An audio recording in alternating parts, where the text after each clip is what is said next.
You are listening to the Lawyer Stories podcast with host Benny Gold. Lawyer Stories was founded in July 2017 on Instagram and is an expanding global network of lawyers and law students sharing their personal journeys to the noble profession of the practice of law. Join us on this podcast as we dig deeper into these stories and hear from lawyers and law students from around the world in all areas of the legal profession. Here at Lawyer Stories, we believe that every lawyer has a story. What's yours?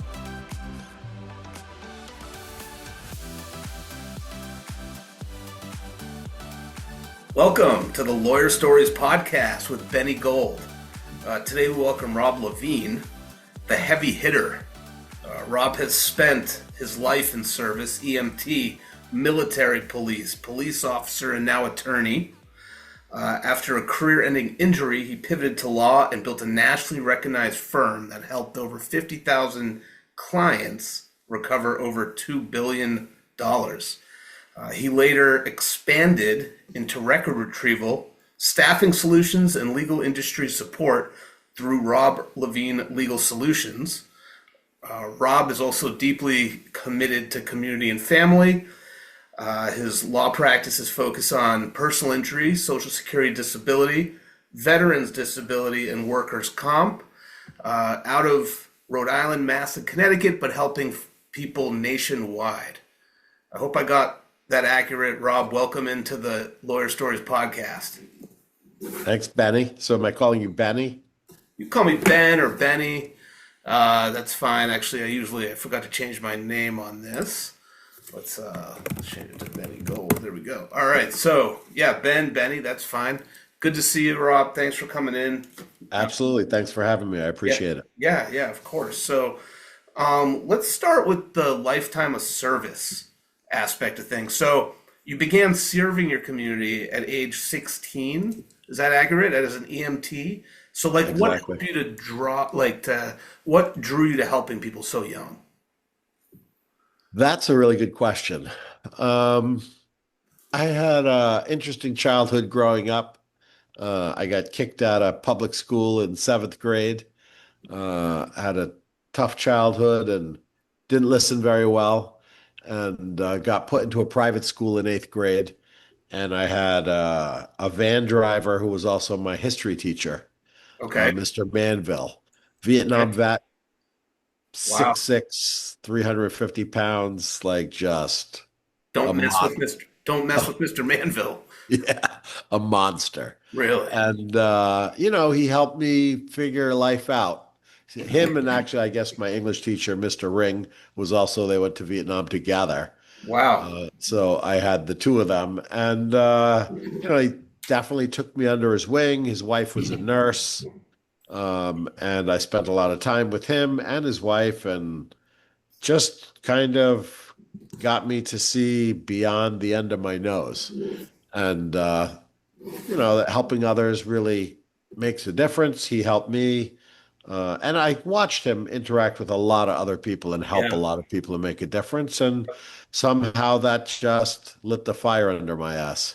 Yeah, I think actually that does help a lot when you see people demonstrate how to act to other people. I've situations in my life where I feel like I've seen people act in a certain way, like not get all upset at things or, be a certain like type of supervisor, and that sort of inspired me to be similar and not get, certain ways that I might used to be. So that's interesting. So did you go to EMT right after that they encourage you or they Not right after. So in 10th grade, I was actually too young to be an EMT. I was 15 when I went to okay. training. So at that point, I did something that's called 5-point, which was like advanced first aid, emergency childbirth, CPR, Wow. defensive driving, and vehicle extrication. And when I turned 17, then I became an EMT. So I started on the rescue literally at 16 years old. At 15, I went through the class, started riding at 16, and then became an EMT at 17. Wow. Okay. So did you ever think of like going to medical school after that? Like, I I mean, did. law school, I medical thought, school is it's kind of, funny. So I was a horrible student in seventh grade. Eighth grade and ninth grade, I got a little better, but, not a whole lot. Went back to public school in 10th grade. And I loved medicine once I started riding on the rescue, but the truth is, back then, the light bulb didn't go off. And I literally thought I was too dumb to go to medical school, even though I ended up going to law school eventually. But my first year of college, I had no idea what I wanted to do. I think my major was like psychology or something, and I bombed. I literally Really? failed out of college. And so I took a year off. I worked as a substance abuse counselor in a detox for a full year. I rode on a rescue paid, and I sold ski equipment. So Okay. I've been skiing since I was a kid. And so, something in that year, I took a tour of the FBI building in Washington, D.C. So, I had a friend that came over from Hungary, visiting Okay. from Europe. We went all over the place, New York, Washington, and taking that tour of D.C. and having been on the rescue, something made me decide that that's what I wanted to do. I wanted to be a Fed. And the light bulb went off. I went back to college, and then that was it. Like I somehow learned quickly how to be a good student. I had like a 3.7 when I went back. Wow. Yeah, that's really a very good GPA, no doubt. Yeah, compared to where I was in Yeah, my no, first year. sure. I know. Hey, sometimes things just click, and you're able to Yeah. move on. And so, tell us about being a military police officer and like like what years were those? Meaning, like how old were you, and like how did that shape your approach to discipline? Yeah, so that was after I took a tour of the FBI building, and before I went back to college, I decided to enlist.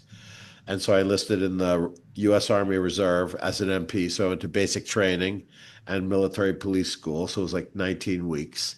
And that, you know, helped me with the whole discipline side and organization and structure. So taking the desire to help people and now building the discipline and having a plan and getting that roadmap together really just got things accelerated. Okay, and then you worked years as a Central Falls police officer. So Yeah, like so I when? graduated from college Yep. with a degree in criminal justice. Okay. And I actually applied all over the country. So I was interested in being a cop in a big city. So I Okay. applied to New York City, I applied in Miami, I applied in Dallas and Los Angeles. And Wow. so Los Angeles had a very unique system. If you lived more than 150 miles outside the city, you could literally fly in, and in 5 days, they would put you through the entire process. It's If crazy. you failed any one of the steps, you were out. So Okay. first was the written test, and everything is pass or fail except for the interview, which is Hmm. scored. And so, no, actually, I think the first was the physical agility test, then the written test, then the interview, then a medical and a psychological. And so I scored 100 points, high, perfect score on the interview, and they gave me Oh, 5 points for military service. So that was it. I was hired. wow. And I had an academy date, and then there was a hiring freeze, and they had a budget issue. And so my academy was on hold. And at the same time, I was working in New Jersey. I went to college in Rhode Island and lived in New Jersey, where I grew up. And so I went to Rhode Island on vacation, and I saw this tiny little ad for the Central Falls Police Department. So I had a female teacher who was the first female cop ever in that Wow. city, Central Falls. And she used to tell crazy stories about that city. It used to be called Sparkle City because that Wow. was the distribution cocaine for the East Coast Oh, back geez. in the 80s. Like it was just crazy. Okay. I think in like 1988 it was the most densely populated city in the country. So picture 1 square mile and 29,000 people. That's wild. Yeah, it was That's wild. wild. And Lot of so, work to be done there. A lot of oh action. yeah.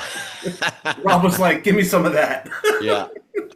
And so I walked into the city hall and I said, "Yeah, I wanted to apply. I saw the ad in the newspaper, wanted to pick up an application." So she gives me a single sheet of paper. And so I said, "Oh, do I fill this out and you'll mail me the application?" She goes, "No, that's our application." It was like applying to Walmart. And Really? so, yeah. And so Los Angeles was probably a 50-page packet. Sure. Sure. And Sure. so I stood at the counter and I fill out this sheet of paper and I give it back to her.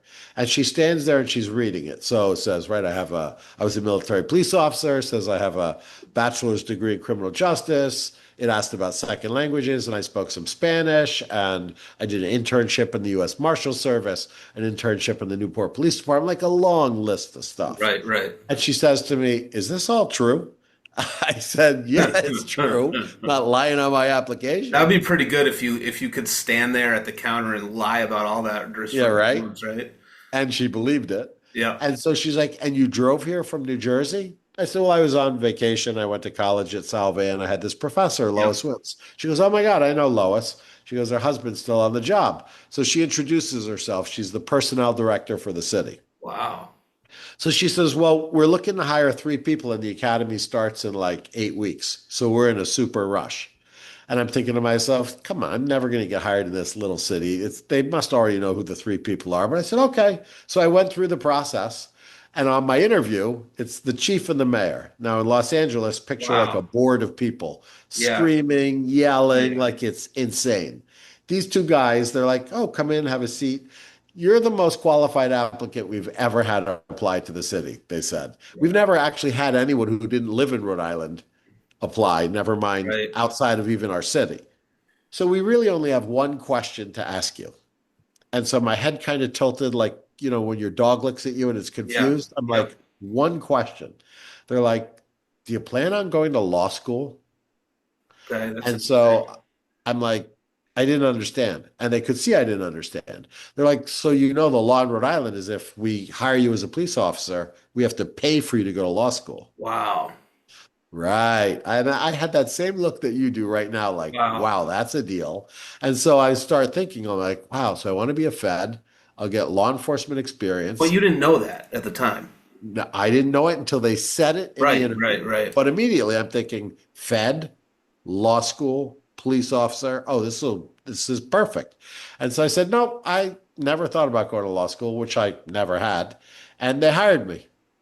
Wow. Okay. So when you eventually like went to law school, were you still working there? Like, were they Oh like, yeah, "Hey, you they lied paid to for it. us"? Like, what did they say? They were like, "I thought you said you didn't want to go," or Yeah, I they mean, it paid didn't it for it. didn't matter. I mean, they would have to pay for it, right? Right, How many absolutely. years after was that? Did you go to law school, Roger Williams? Well, Well, so you went at night, right? So that's I did. well, you could probably do both. You were working maybe, and The story is even better. yeah, So when I had 3 months on the job, I went to the chief and said, "We need a canine dog." I said, "I'm pulling cars over all the time. We're going on drug raids at least once a week, and we can't find the drugs half the time. But I know it's there." And so I'm like, "We need a dog." And I said, "I can write a grant. I'm sure I can raise the money. No problem." He says, "Well, go ahead, write the grant." So like 3 months later, I give him a check for $16,000. I said, "Okay, here's your check." I said, wow, "Let's get a dog." And he says, "Well, why don't you do it?" And I said, "Chief, I have like 6 months on the job. I'm still on probation for another year." He's like, "Yeah, but at least you'll have a partner who trusts you," because nobody liked me, right? really? Oh yeah, I was hated. Why? So, Why was that? You could tell me so after. All right. they're all inbred from Central Right. Falls. Okay. So They all okay. know each other, Say no more. Say no right? more. Yeah. Imagine it's 60% Hispanic is the city. The police department is 100% white, Yeah. 100% male. Nobody speaks Spanish. Now you got this kid from out of state that Yeah. speaks some Spanish, that's Right. educated. They all thought I was a federal plant, right? Wow. Okay. So I got the dog, went to California. I bought a dog in Germany, went to school in Bakersfield, California. While I'm in canine school, a bunch of cops all over the country sued in federal court to say that if you're a canine officer, you should be paid overtime every week for taking care of the dog. Wow. And they Okay. won. And this applied to you guys. So now I came back from canine school, and the chief says to me, "I can't afford you." I said, Yeah. "Chief, what are you talking about?" "Oh, don't tell me you didn't hear about that case that Yeah. came down." "Oh, yeah, I heard." I'm like, "Well, we can just do it as PTO. So you give me comp time off for. That's And nice. neither Right? one of us really thought the law was 8 hours a week of Yeah. overtime. So now I'm accumulating 12 hours of extra time off every week that I work. So when I went to law school, I worked the 4 to 12 shift, and law Okay. school was 6 to 9. So I would come into work at 4 p.m., Okay. then punch out using my comp time go to law school from 6 to 9, and then come back to work for 9:30. Wow. And there's probably something in there too, if they paid for law school, that they would have just let you do that. Like go to law school maybe, like while you were, would that have like on the job or something? I don't know. Maybe not. Maybe not. But that's pretty good deal. I mean, hey. It was a I good mean, well, it deal. was also very nice of you to like kind of offer that in the town. I feel like you saved them a little bit of dough. Now, can you imagine if you would have gone to, was it LA where they had the hiring freeze and all that? Like, LA, right? how would that have changed the trajectory in your story? I You know, mean, I think about it all the time. do you Like really? Yeah. when you think about dropping a pebble in the water, right? That Yeah. one little change would have changed everything. Right. Everything. And Or think, now, I mean, go I ahead. can think like going back, even though it kind of was, you say you were the most hated, and I totally get that because it's sort of like everybody knows each other in the community, and like they can't, they see somebody else coming and they feel threatened right away, especially like the person who's gone to school and everything. And I think that's interesting. I think it's interesting because you eventually got to go back and like with your what you did with like your law firm and everything, which we're going to get into, like you got to help people in your community, and I always think that that's so interesting, like being able to go back to like sort of where you're from, even like where you went to law school, and like take cases and help people from. I know you're nationwide, but like you're kind of based there, I guess. So I Mhm. think that that's pretty sweet. So that's quite the story. So tell me about like post law school there, or like tell us a little bit about like your law school experience, why you were like on the force. So, I mean, I was lucky, right? Because I got time off. Most people are working who go to school at night full time during the day and then go Yep. to law school at night. So I had my days free. So I had lots of time to study, which made law school easy. And I actually took a seminar from a retired Harvard Law School professor before I went to law school on how to succeed in law school. So he's like, grading is anonymous. Teacher has no idea who you are. If you look to your left and right, he's like, they're going to be highlighting in three colors, writing every note in the margin. Teacher's going to call on you and want every single detail of every single case. But Right. remember, none of that's on the final exam, right? It's the black letter law that you need to know. Right. So if you have the balls to say to the professor, I'm sorry, professor, I'm not prepared today. Second time, I'm sorry, professor, I'm not prepared. And the third time, I'm sorry, professor, maybe you don't understand. I don't intend to prepare for your class, so please don't call on me. He said, don't worry about the details. Don't worry about the little case notes. Don't highlight in three colors. Highlight in one color and make an outline of the black letter law. He said, and law school will be easy and you will do phenomenal. Now, I never had quite the balls to say, don't call on me, Yeah. but I literally did what he said. So Yep. the professor would call on me. I could answer as much as I could, but not nearly as much to the person as the left and Right. right of Right. me. But I graduated in the top 10 of my class. Wow. That's impressive. Best advice I ever got. Yeah. Yeah. That's, and you still remember it. Hey, so like Yep. I give it to people all the time. who was your did you have a mentor in law school like while you were going through there?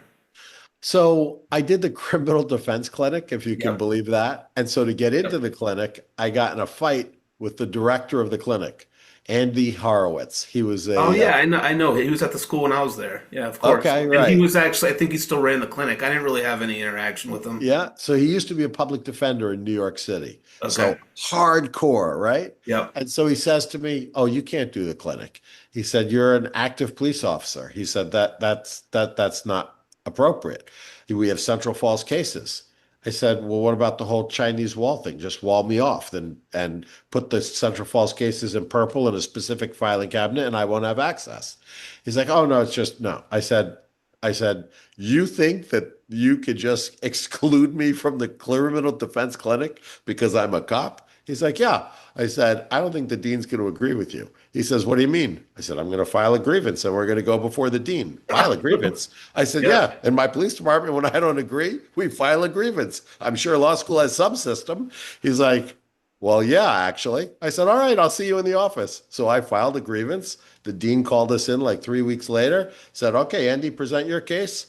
Rob, present your case. And he said, he looked at Andy and said, he's right. Why don't you just put all the Central Falls cases in a certain color in a certain filing cabinet? Yeah.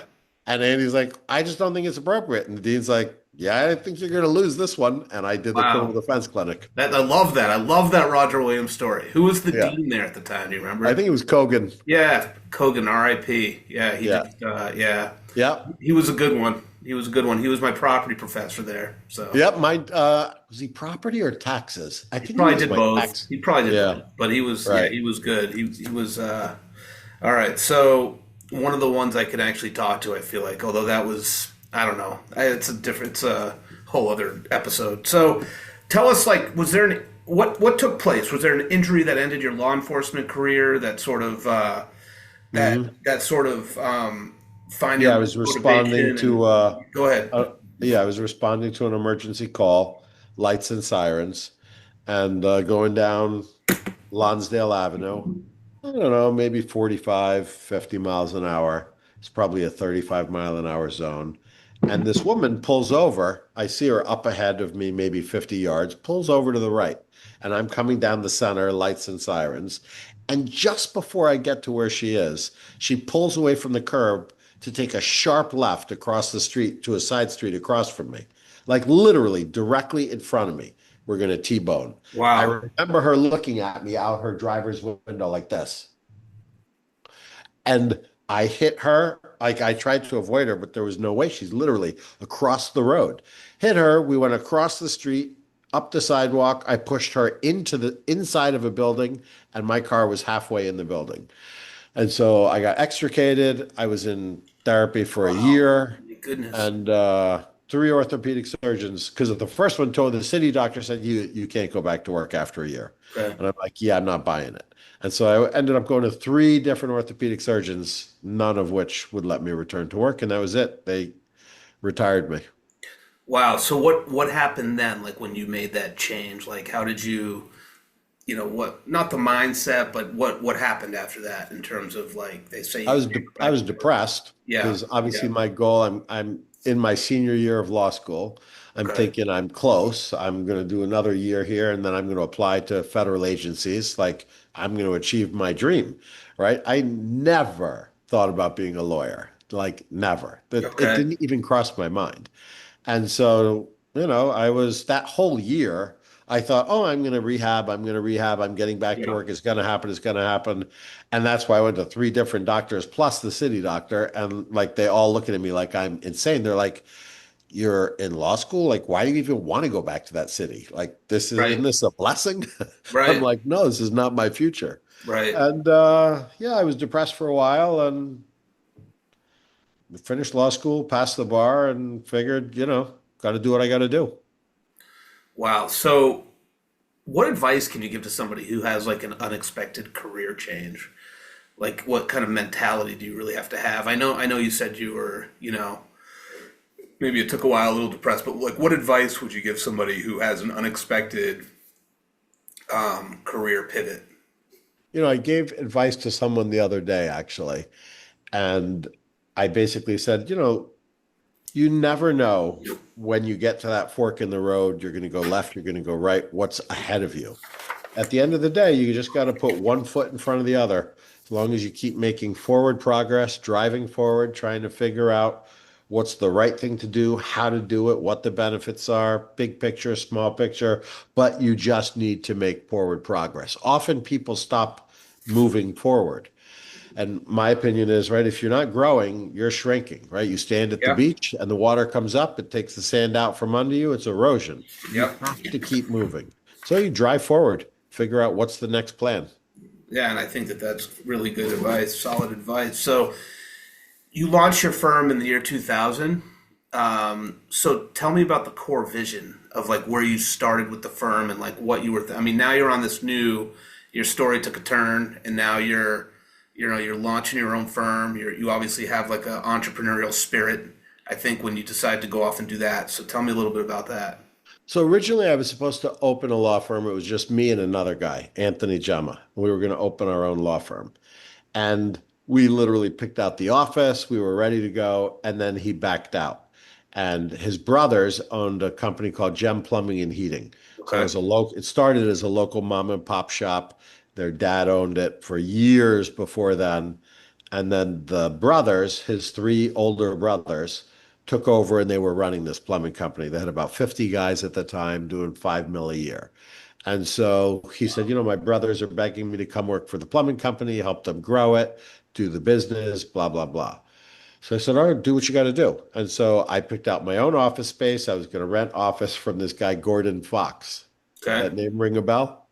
I don't think so. He got indicted. He was the speaker, I think Speaker of the House, got No. indicted. And so it was a good thing I never worked for him because I was going to Yeah. be in his office. Wow. Okay. And then Anthony came to me and said, look, my brothers want to talk to you. And they offered me a job. And they said, if you work for us and run the law firm, and then you and Anthony can be partners, but he's not going to work in the law firm. He's only going to work at the plumbing company. You can do our accounts receivable. You can do our legal work because he was going to do the business side, and they wanted me to do some on the business side and some on the legal side, which never panned out, and it turned into a whole other thing. But so I went to work for them. Okay. And so we grew the plumbing company from 5 million to 40 million, from Wow. 50 guys to 300 guys in about a 7 year period, grew the law firm. Okay. And basically, it was time to part ways. Was that a Uh, way for you to sort of have like income while you were building your firm? Like it to, was just a phenomenal deal. So yeah. I Yeah. was responsible for real estate acquisition and I owned 20% of anything we bought. So in the Wow. first 3 years, I bought 300 units Okay. Oh my with goodness. them. That's Oh yeah, amazing. we bought a lot Wow. of real estate. We bought a dinner and a movie theater. It was called the Castle Cinema. It was an old rundown theater and we turned it into a dinner and a movie theater. It totally failed, but it was a great experience. Yeah. So it just wasn't the right location.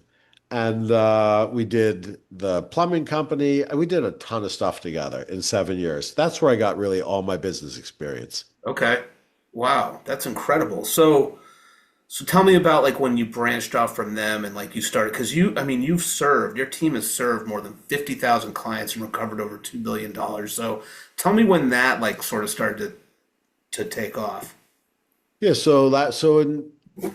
by the time I'd been with them for 7 years, the law firm was small, maybe 15 people. And then when I went out on my own is when we really started to focus and grow. And so we were doing real estate closings. I was a real estate title and closing company and a personal injury law firm. Those were Okay. the two things we did. And so that's when you had the subprime mortgages.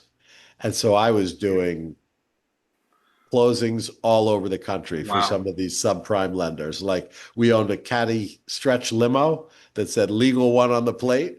And I had three sales girls, a blonde, a brunette, and a redhead. And Nice. all they did was go out to mortgage companies, take guys out to eat, take guys out to drink. Because back then there was no licensing. That's They used to amazing. grab kids off of used car lots, put them in a seat, and let them sell mortgages. That's That's how we had the crash in 2008, right? wow. Okay. It was crazy. Yeah. And No, that's so that really fueled the growth of the personal injury law firm because, you turn cash fast in real estate. You're right. talking, right? You're constant closings, and we were doing a lot of So you closings. need that to kind of like grow the while you're waiting for Exactly. things to settle, or you have to pay for things like when you're a PI attorney, you're paying for stuff out of I mean, pocket for the you're client. running cases that you don't recoup income for a Right, year. right. Right. So that's good. I mean, the way you did it, like you had this thing on the side that was sort of putting cash into your firm, like I got lucky. that sounds amazing. No, I love it. And you're kind of humble about it. Like I kind of like that. That's really cool. Like you said, hey, we tried this thing, this movie theater, and it didn't work. I mean, Yeah. that's cool. I can appreciate that. So like, tell us like how the heavy hitter brand developed. Like where did that come out? The heavy So, hitter. yep, the law firm originally was Gemma and Levine. So that's when Okay. Anthony and I were partners. And then we decided to go with a trade name, which was Justice for All, which Okay. I ended up selling to a law firm in Florida. And then it was when it was Justice for All is when I went out on my own in that seventh year. And so I got a CD in the mail from a guy named Richard Sackett, who Okay. owned Group Matrix Advertising. And so I flew to Florida to meet him, and I was just impressed. So this is back when you still had most of your lawyer advertising with a talking head in front of a set of books. Have you been injured? And right, it's I'm the best lawyer and all about me. That's what the ads were back Yep. then. And so he had King Kong climbing the Empire State Building. He had flying cars. He had all sorts of It's awesome. crazy crap. Yeah. The stuff that you see commonly today, but you didn't really see it back then. Yeah. And so I thought, this is going to make the difference. And so I hired him. And I own everything in my advertising except the heavy hitter. And so he Okay. owns that. And so I hired him. And we were already on TV, and he had me cut my budget. He said, "You're spending too much at the moment." So we spent less, launched the heavy hitter brand, and it just took off like crazy. Wow. How long ago was that? That was probably about 18 years ago. Oh wow. Okay, so that's been around. So I gotta ask you, Rob. So your entrepreneurial spirit, like, where does that come from? Like, you seem to, you advocate for yourself, obviously, at law school, and then, to make sure you get into the clinic, and then, you're starting your law firm. You kind of make the right decision to kind of do something on the side, like, with the mortgages. Like, do you have like somewhere maybe an entrepreneurial spirit in the family? Like, do you don't want to have a boss? Like, where does that come from? Well, I definitely don't want to have a boss. Well, yeah, That would be I true. understand that. Yeah.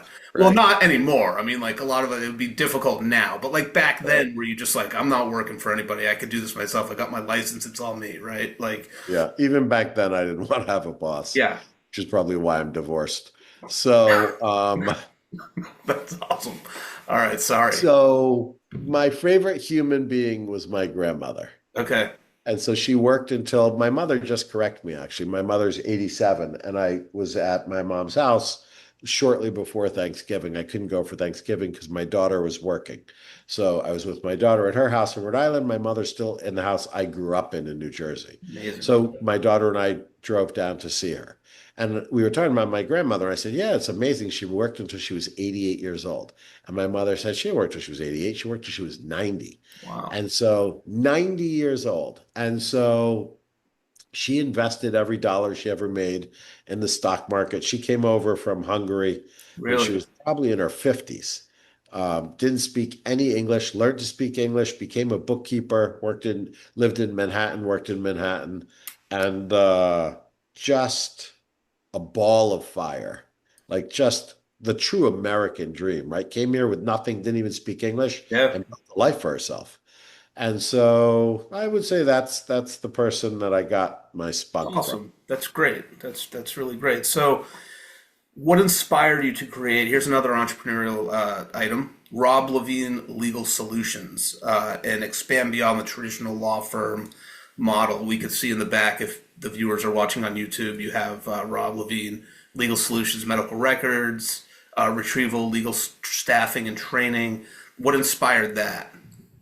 So the record retrieval, they all have different stories. The record retrieval, that happened a long time ago. I hired a company, this is going way back, probably 18, 19 years, called MediConnect.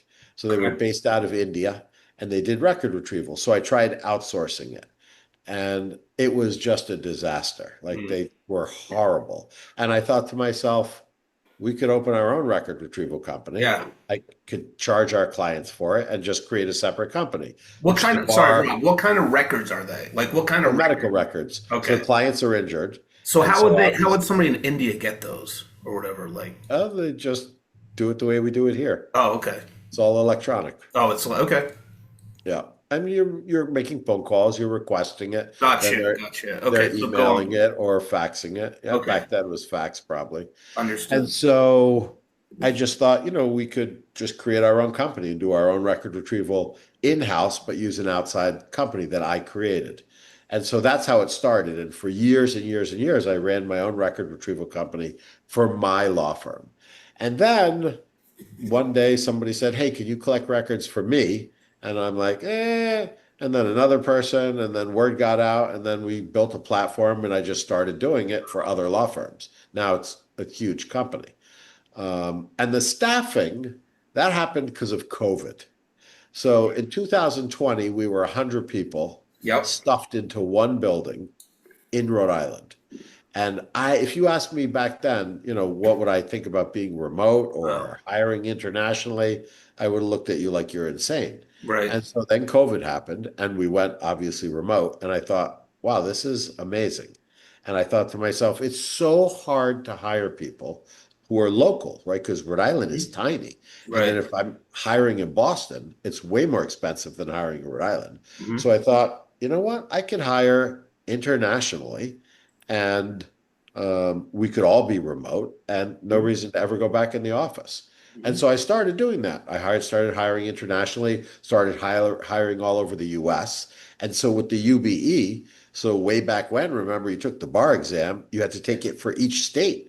Now Uh-huh. you take the uniform bar exam, and in many states, those scores are good for 5 years. So I can hire someone in Texas and say, hey, you took the bar within the last 5 years? Yeah. What was your score? Oh, you meet Rhode Island standard? They can live in Texas and get admitted in Rhode Island and never take the bar again. So Right. it made it easier to hire lawyers, easier to hire people.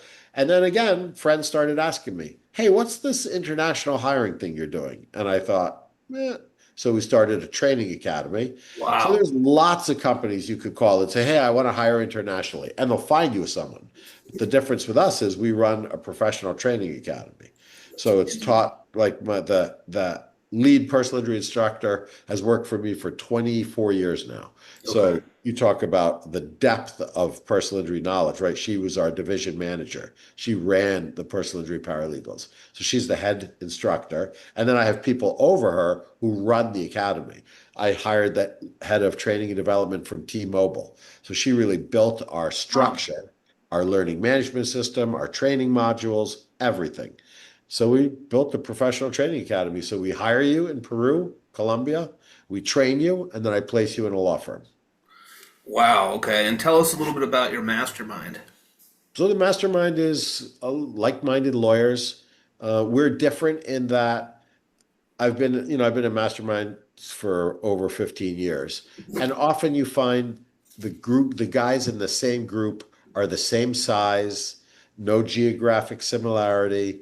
And I personally like the mix. We have some small law firms, some mid-sized law firms, some Right. really large law firms, because as you get larger, you take less risk, right? You go from, I describe it as when you're small, you're a speedboat. Try this, go to the left, try this, go to the right, quick turns. When you're big, you're like a cruise ship. It takes forever to make an adjustment and make a turn. Sure. And Sure. so Dope. having the small guys mixed with the big guys, it recreates that energy again and those fresh ideas and trying different things. So I've been in mastermind groups and I just decided to create my own. And so it's been about a year and a half now. I've had my own. Do you all meet or is it a virtual thing? It's both.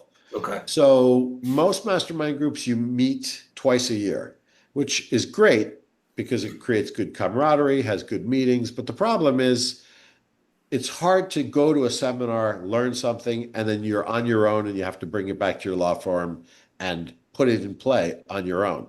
We Mm. meet weekly on Zoom for an hour. And so Oh, twice a month, I nice. bring in subject matter experts. Okay. So I have the head of our call center, I have the head of our marketing, and I have our COO in different breakout rooms. So depending on Wow. what you want to work on, you can go into an operations meeting, an intake meeting, a marketing meeting, and follow up on whatever you're really working on and have a coach. They're really helping you grow and scale and focus on what you want to do. So the Zoom meetings are a great follow-up to the two in-person meetings. Wow. That's amazing. That sounds like it could really help somebody scale their law firm, and they could really get a lot out of connecting with you and being a part of one of these items, one of these things Yeah, that you're watching doing. them scale and grow, it's a great experience to be able to Yeah. give back to law firms and help.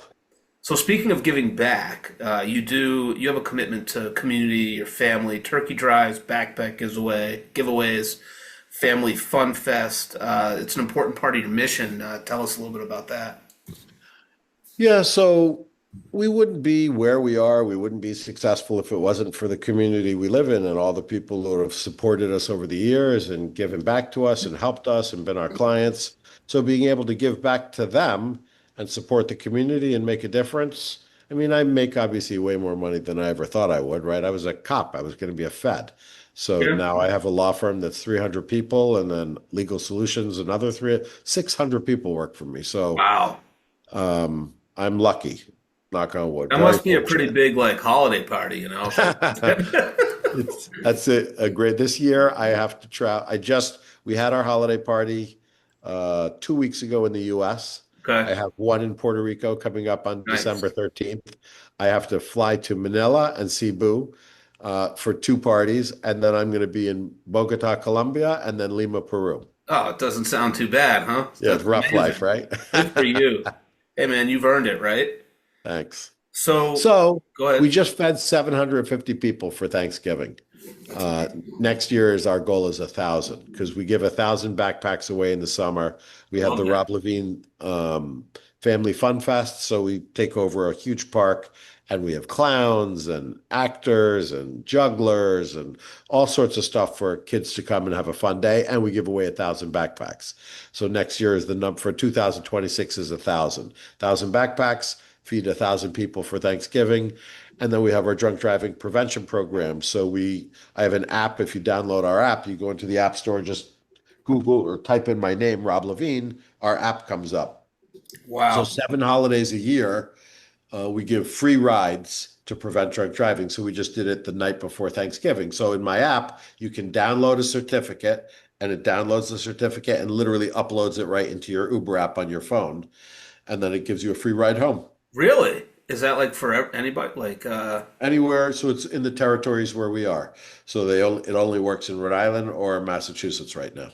I'm in Massachusetts. Hey, There you go. that's really cool. I love that. That's a great concept, Rob. Yeah. So tell us again, like what leadership principles carry over from like being military, police that we spoke about, into running your law firm and like managing and kind of bringing together these 750 people? So that's a great question. So when I first became a lawyer, I was a serious dick. Like I was strong edge, hardcore. I said jump, you said how high. And Yep. so not a great way to be a leader. And so over the years, right, just first of all getting older and softening up, I'd say, Interesting. Okay. and raising daughters Yep. and going to seminars, reading books on culture. It's definitely changed. Really much more focused on the team and advancing the team and giving them opportunities and helping them grow. We now have advisory boards, so there's a team of just team members who give opinions and advice to the executive board, and we Wow. work together. So they have buy-in, and we work as a team. So it's very different from when I was a cop. That's incredible. So you have an advisory board. How Yeah, often do they meet? monthly, every month. Um, so as you keep growing, how do you make sure like the team it's all stays aligned with your vision and everybody's kind of about service and helping people and that sort of thing? So we actually just rewrote our values. And Okay. so that was created by the advisory board. And so they, along with the executive board and the team, came up with the ideas. And then we did a huge, huge kickoff. So we rented out a studio called MIG down in Boca Raton, Florida, and we brought in a team live in a studio, so live on camera. We had two stages going and then a whole Zoom of all 600 team members. So the whole team's in Zoom, and I had about 15 people in studio, and we did all sorts of doing acting and all sorts of drama sets and Wow. showing the values and rolling out stuff. And so the key is engagement, right? Is getting them to Yeah. be part of the process. Yeah, we're gonna have to get them this episode to have them all watch it. Do a write up about it when it comes out. There you go. So how do you stay motivated? I mean, you mentioned you're like, you're very successful. You've done, amazing things. What keeps you like motivated to keep going? I probably don't ever know how to say when enough is enough. Okay, So well, that's fair. I'm always looking for more. I'm always Fair. looking to grow. I feel like I'm on a journey. Um, I wouldn't say always that bigger is better, but for me, I want to impact more lives and have make a difference for people. And for me, being the larger we get, the more people we can really make an impact for. One on the law side, but then of course also on the community side, because the more money the law firm makes, the more I have to be able to give back to the community as well. They go hand in hand. Yeah, totally. And that's so important. So you've said your life didn't go as planned, but it unfolded the way it was. It unfolded the way it was meant to be. So tell us like what you mean by that. Well, so the plan was to be a Fed, not Yeah. to be a practicing lawyer, not to run a huge company. But I love what I do. Like I talk to a lot of people and I hear a lot of people complain about their jobs and life and they're not happy. I love what I do. Like I love my team, right? Yeah. And the people who work for me. I would never be where I am if it wasn't for them. And then I love our clients and being able to help all those people. And then obviously the community to give back to. I have no complaints. So when you say Fed, do you mean like FBI or something like Yeah, that? my Okay. goal is either FBI or DEI. Gotcha. Okay. So I think this might be a tough one, but what do you hope your legacy will be as an attorney, entrepreneur, and father?